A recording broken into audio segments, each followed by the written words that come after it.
Il est 16 heures. Bonjour à toutes et à tous. Bienvenue à ce 6e jeudi de l'innovation en FLE. Merci pour votre fidélité et merci d'être aujourd'hui là pour écouter cet épisode autour de l'enseignement grâce au Web 2.0.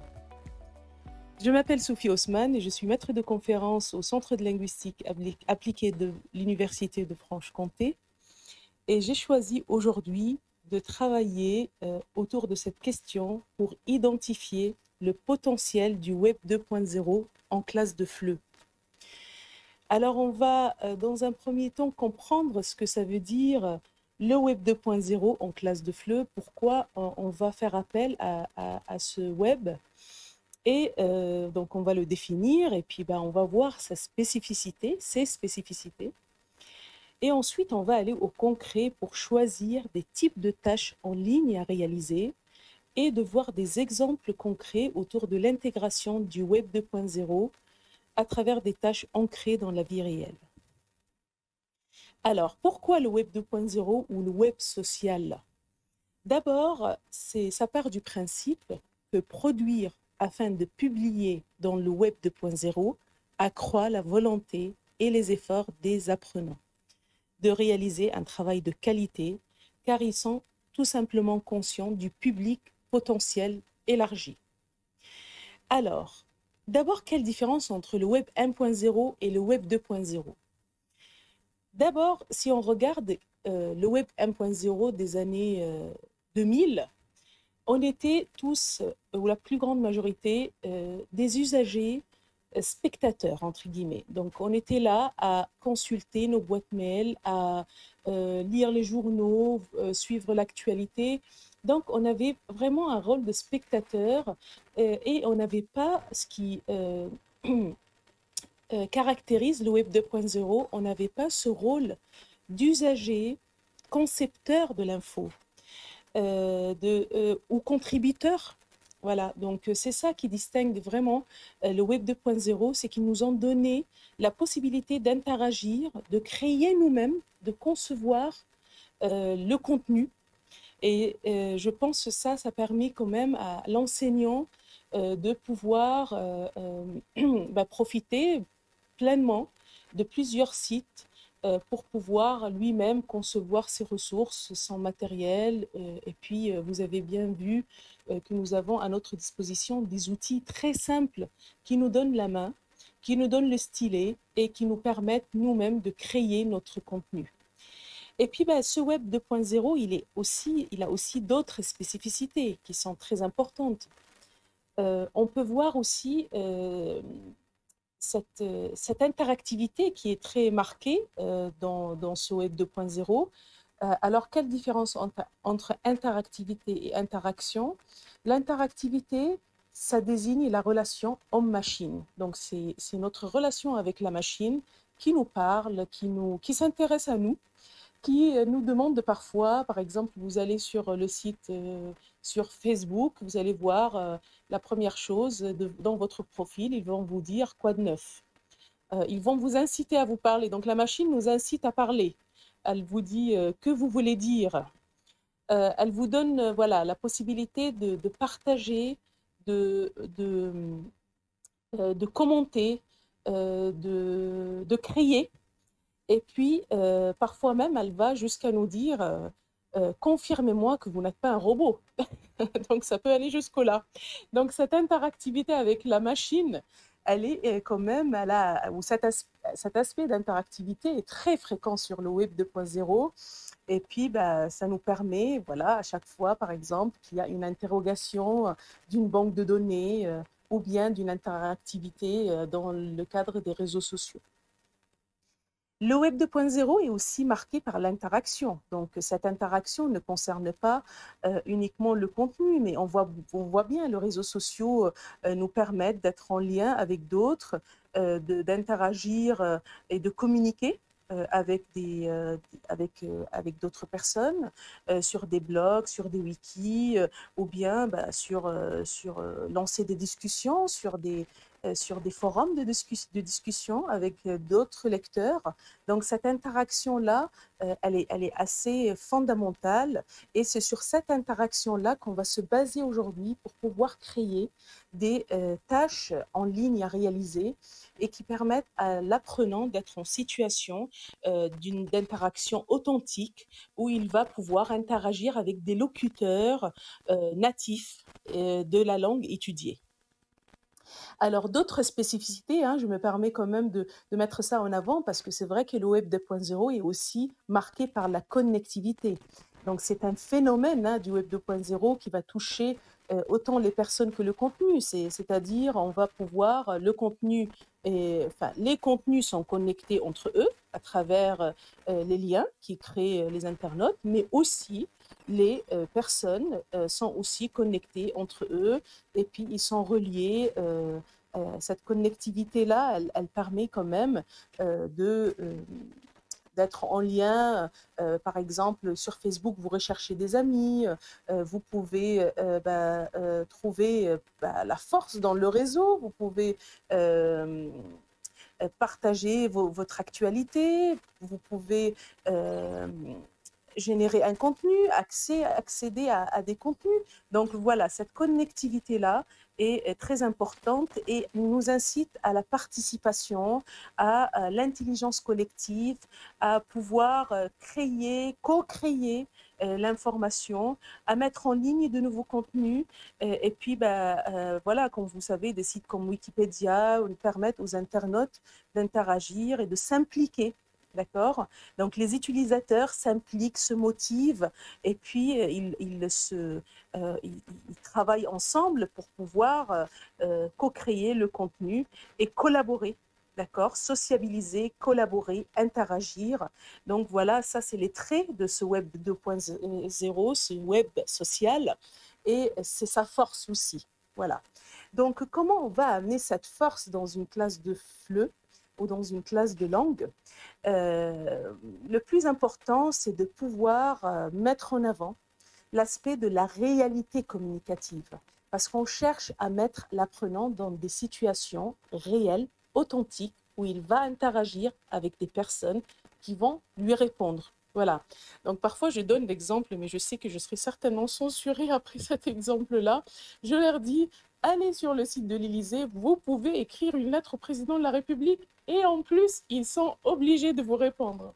Non, je plaisante, mais c'est vrai qu'on va pouvoir les mettre dans des situations de réalité communicative pour qu'ils puissent produire eux-mêmes et s'adresser à des lecteurs non liés à l'institution de formation. Donc, on n'est pas dans une situation de classe, on est vraiment dans une situation réelle où ils vont pouvoir, comme l'exemple des travaux de Christian Olivier, un grand chercheur qui a travaillé sur cette question. D'ailleurs, je vous recommande son ouvrage qui s'appelle Le Web 2.0 en classe de langue avec Laurent Puren.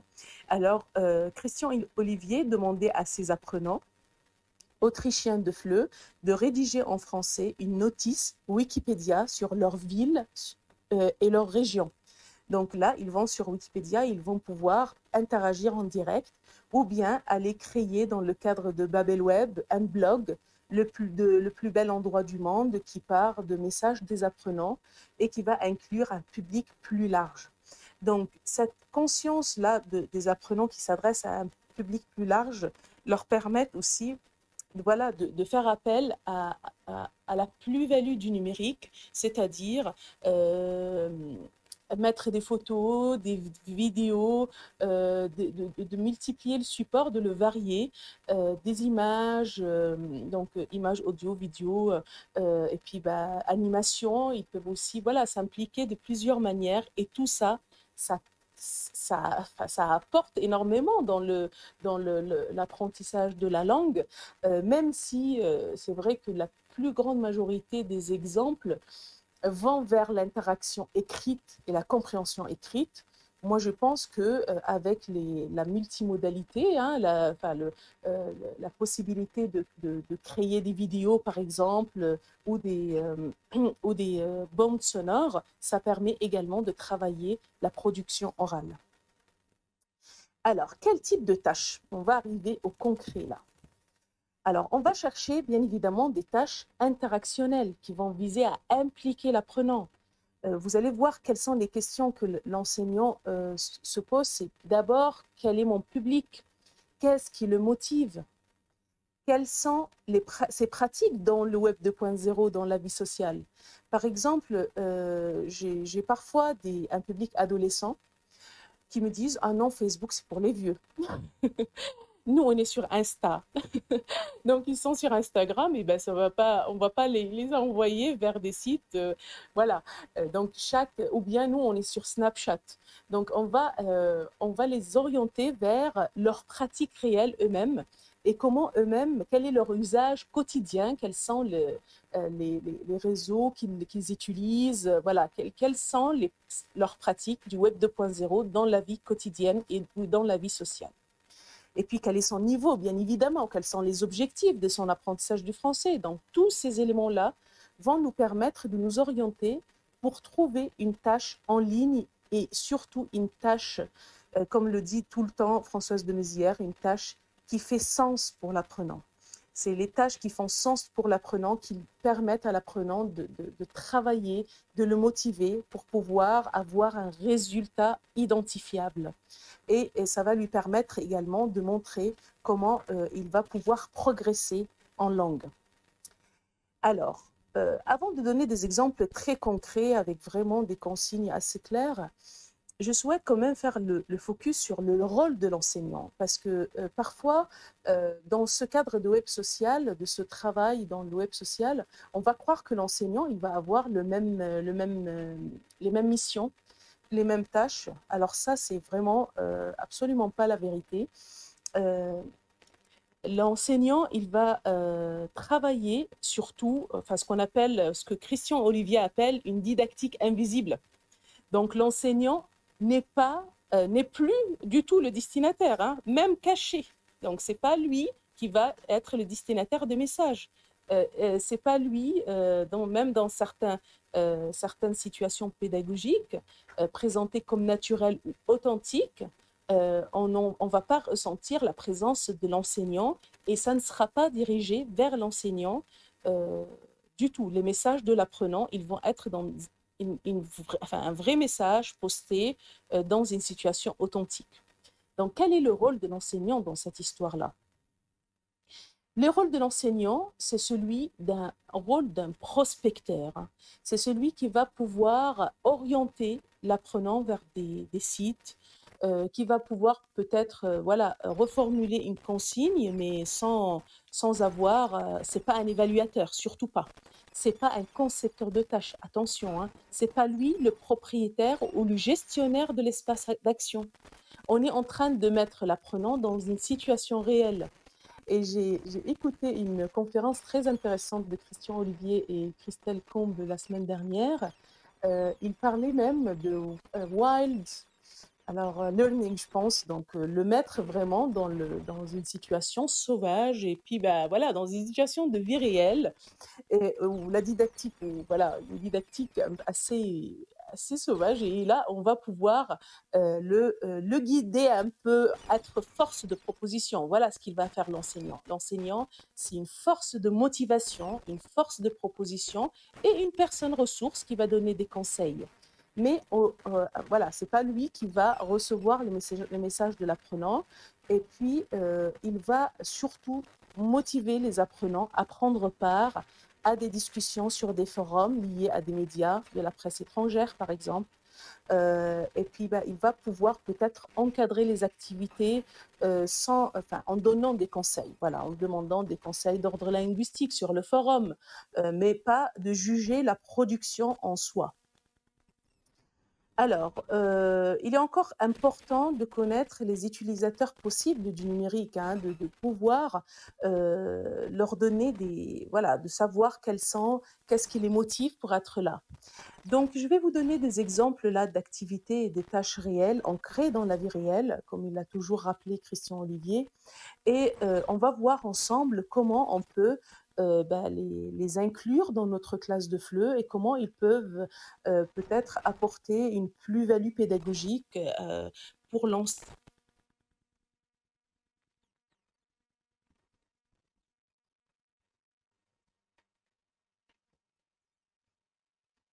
participer à la construction du guide de voyage collaboratif sur le site Wikitravel. Donc, ils sont vraiment dans ce site-là et ils vont pouvoir ajouter des informations touristiques sur la page dédiée à sa ville d'origine.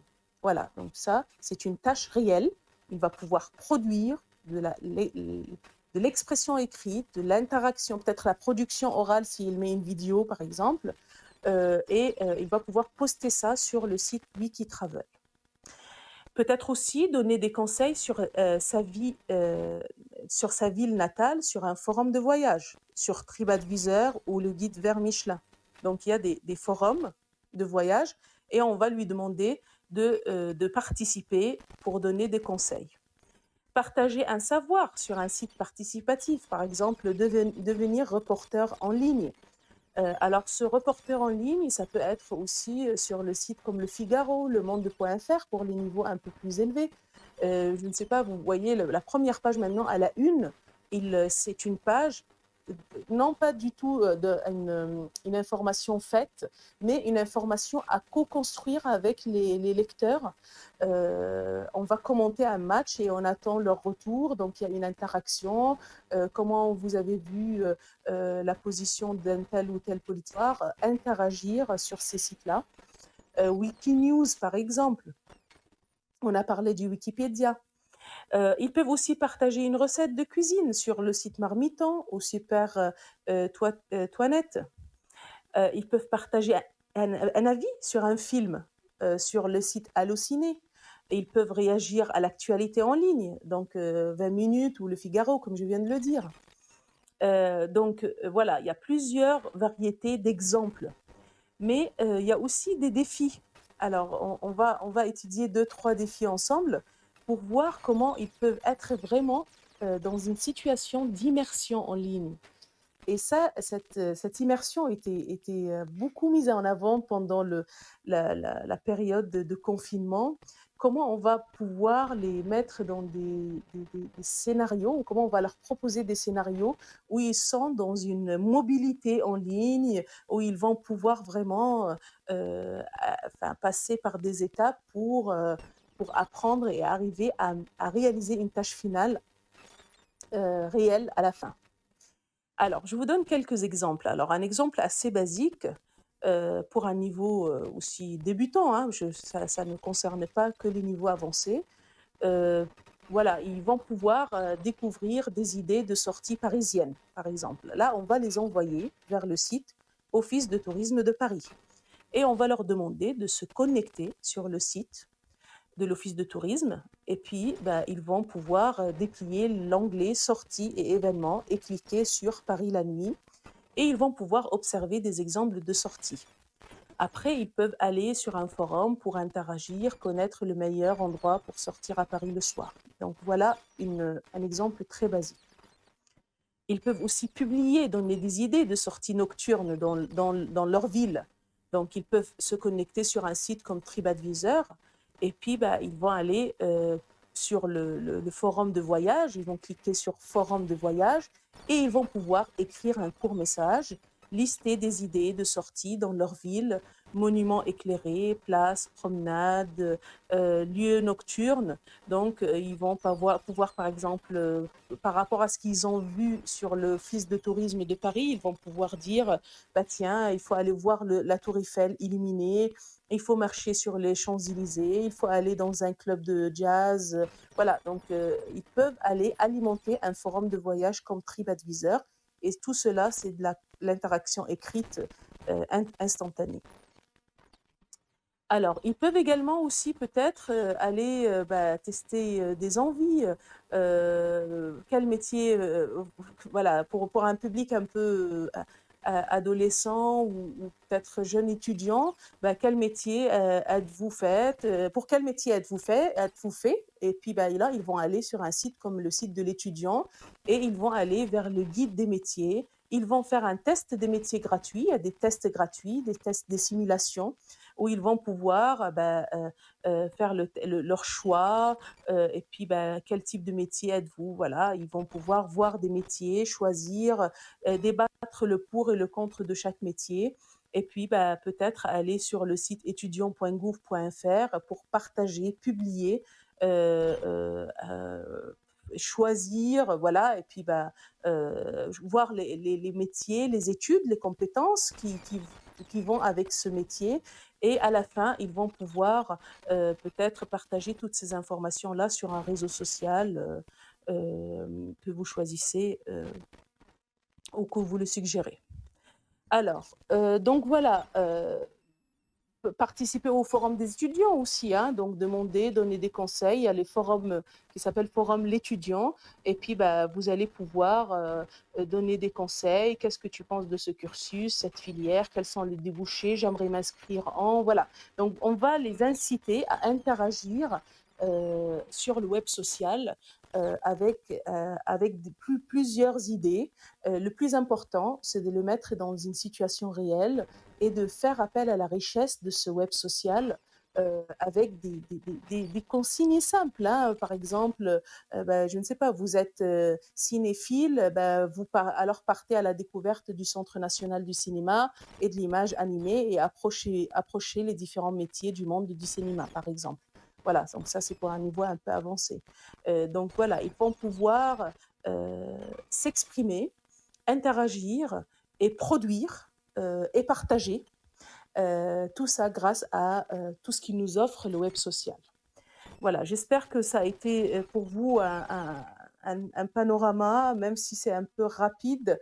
Je pense qu'on aura le temps de donner un peu plus d'exemples concrets si vous avez le temps d'échanger un peu après cet épisode. Mais voilà, donc n'hésitez pas à enrichir votre, votre banque d'exemples d'usage du web social, devenir reporter en ligne, alors comment on va voilà, réagir à l'actualité en ligne et tous les exemples qu'on vient de citer, partager un désagrément de la vie quotidienne. Alors ça, c'est un exemple qui faisait beaucoup rire quand Christian et Olivier le citaient. Bah, ils vont pouvoir aller, par exemple, sur un site qui s'appelle videmerde.fr et qui va au Vide Meuf, voilà, et qui c'est des forums et qui voilà Vide Meuf, c'est un blog où vous allez pouvoir débattre les inégalités femmes-hommes ou bien la discrimination, voilà, et puis ou bien juste uniquement raconter enfin un fait réel de la vie quotidienne. Aujourd'hui, j'ai eu ce problème-là. J'arrive, je descends, voilà, j'ai trouvé mon pneu crevé, ensuite j'ai perdu ma carte bleue. Donc voilà, ces blogs-là sont très amusants et leur permet vraiment d'interagir et rédiger un court récit, voilà. Et ça permet de travailler l'expression écrite et l'interaction écrite également. Voilà. Bon, ben, merci pour votre attention. Je reste avec vous pour des questions. Sachez simplement que c'est le dernier épisode de ce premier cycle des Jeudis de l'innovation. Nous allons le reprendre en septembre et on aura de nouvelles idées. Je vais vous tenir bien évidemment informés de tout ça. En tout cas, on reste en contact d'ici là. Et puis, bah, je vous souhaite de bonnes vacances quand même, parce que les vacances s'approchent. Encore un mois à tenir, un mois et demi. Bon, bah, alors à vos questions. Je vous écoute.